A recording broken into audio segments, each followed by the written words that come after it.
Ya, aktivis dan pengamat lingkungan menyebut deforestasi dituding menjadi biang kerok air bah dan longsor yang melanda Aceh, Sumut, dan Sumbar.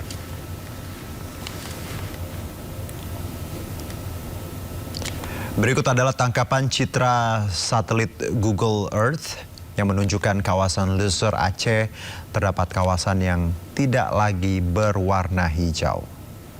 Sebagian area terlihat coklat dan sebagian lagi terlihat deretan citra pohon yang diduga menggambarkan pohon sawit.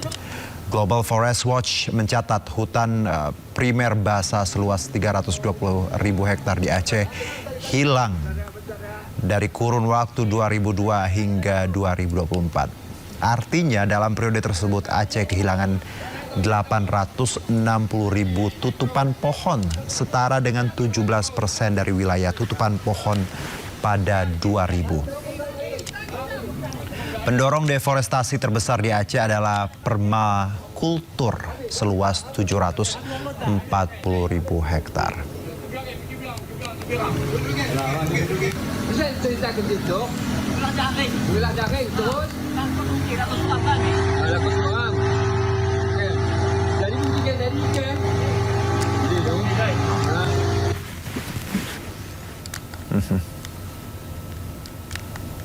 Sementara itu hujan lebat yang mengguyur kota Padang, Sumatera Barat juga mengakibatkan Sungai Batang Kuranji di kawasan Pau meluap.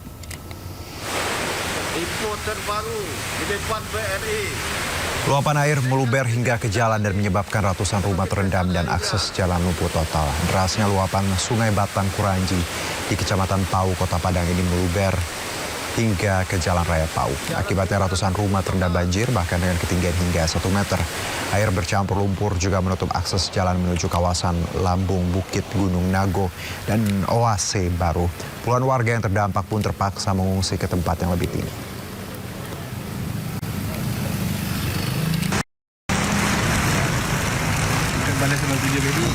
Dan ini pemirsa adalah perumahan mewah Lumin Park di kawasan Lubuk Minturun, Sumatera Barat juga tak terhindarkan dari bencana banjir bandang. Terlihat mobil bertumpuk, kita lihat bercampur dengan lumpur. Dan warga yang tinggal di perumahan ini hanya bisa memantau kondisinya di bawah guyuran hujan. Dan ironisnya tadi disebutkan bahwa ini adalah perumahan mewah. Anda bisa bayangkan perumahan mewah bisa seperti ini. Bagaimana dengan kampung-kampung dan rumah publik lainnya? Mayoritas warga juga sudah mengungsi karena perumahan ini sudah terendam tanah dan tak bisa ditempati. Warga belum bisa kembali untuk membersihkan rumah karena hujan masih terus turun dan banjir longsor susulan mungkin saja bisa terjadi.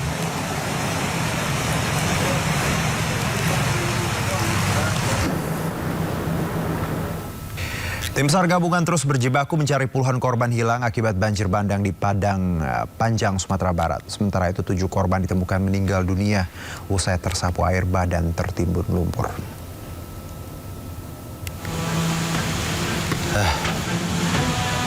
Tim SAR gabungan terus berjibaku mencari korban banjir bandang di Padang Panjang, Sumatera Barat.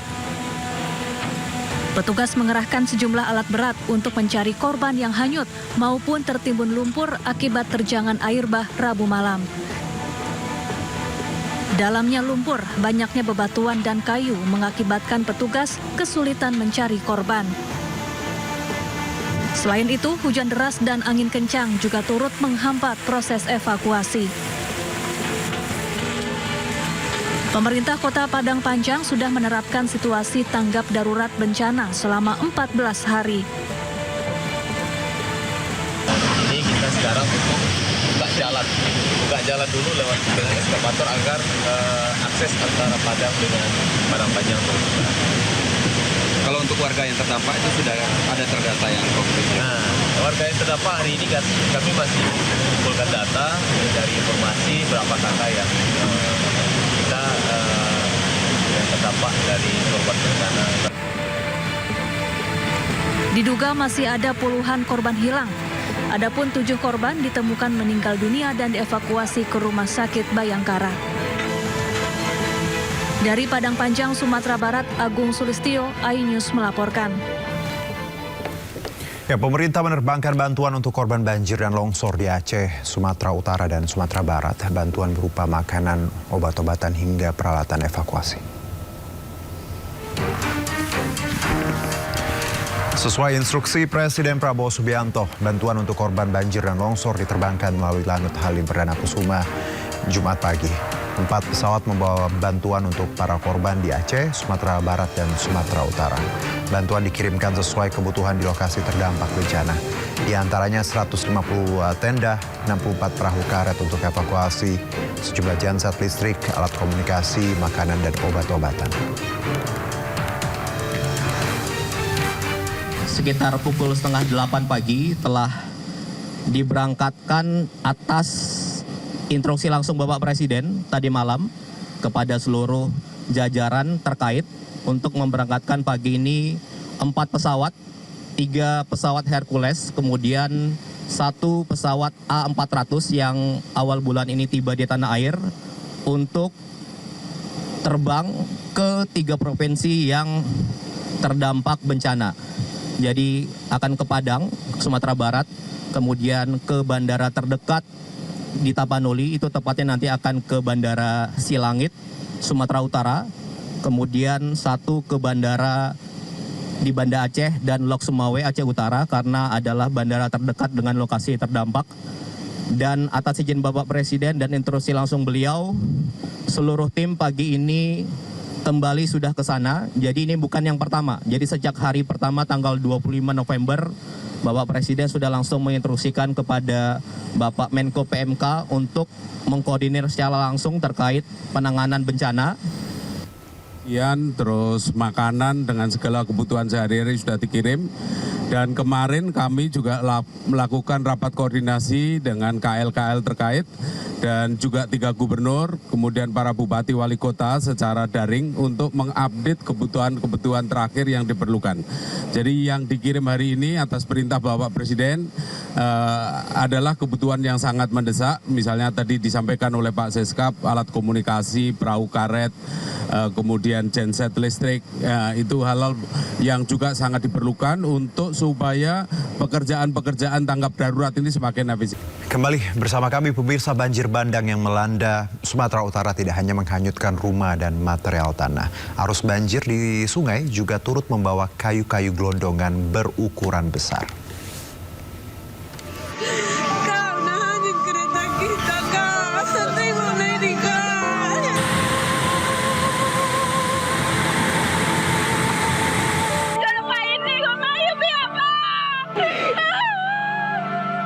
Banjir bandang di Kabupaten Tapanuli Tengah, Sumatera Utara memunculkan permasalahan serius. Video amatir kayu gelondongan besar yang terbawa arus sungai ketika banjir menuai sorotan publik. Warga meminta agar pemerintah segera menelusuri asal-usul potongan kayu tersebut, termasuk menyelidiki kondisi hutan di hulu sungai. Gubernur Sumatera Utara Bobi Nasution berjanji segera menindaklanjuti kekhawatiran mereka. Namun saat ini evakuasi warga terdampak dan bantuan logistik menjadi fokus pemerintah.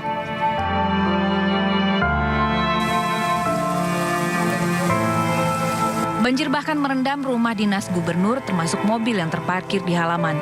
Ketinggian banjir di rumah dinas Bobi Nasution mencapai 1 meter.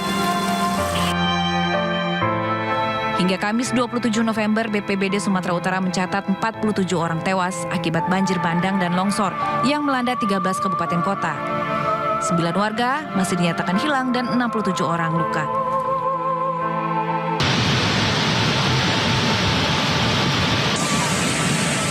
Beberapa wilayah mengalami dampak serius seperti di Tapanuli Selatan, Kubang Hasundutan, dan juga Pak Barat. Tim Liputan iNews melaporkan.